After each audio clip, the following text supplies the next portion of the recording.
Au sol, les quelques photographies qu'il reste encore à accrocher pour achever le montage de l'exposition. Des morceaux de vie pour reconstituer leur histoire. Celle de Ahmed et de sa famille, fuyant la Syrie. Celle de Kingsley, jeune Camerounais qui tente par 2 fois de rejoindre la France. Ou encore celle de Sla, Tunisien de 40 ans, parti pour donner une chance de survie aux siens. L'idée, c'est aussi ça, c'est de montrer des gens qui sont demandeurs d'asile, qui fuient des situations de guerre, et puis des situations aussi migration purement économique, et aussi un peu de dénoncer ce manichéisme entre le bon et le mauvais migrant. Il y a plein de raisons, chacun de vouloir vivre dans un autre pays pour espérer une vie meilleure, et donc c'est juste ce qu'on essaye de raconter. Olivier Jobard planche sur les questions migratoires depuis 15 ans. Et ce n'est pas pour rien si ces photographies transpirent la réalité.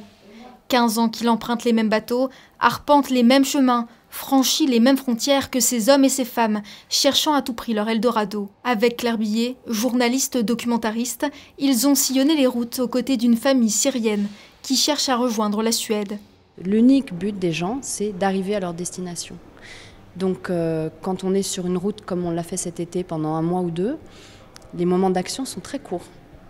C'est l'attente pour arriver à passer une frontière, pour savoir comment la passer.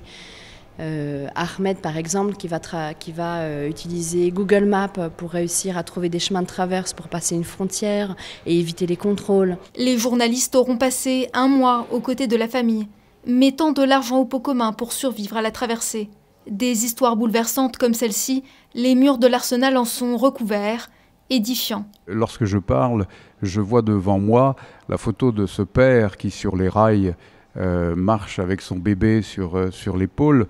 Je suis avec lui, je pourrais être lui. C'est une véritable odyssée, c'est un défi, je veux dire, à notre histoire européenne, c'est un défi à l'histoire du monde, je veux dire, que de voir tous ces gens qui sont les damnés de la guerre. Et sous certaines photographies, on pourra lire des légendes un peu particulières.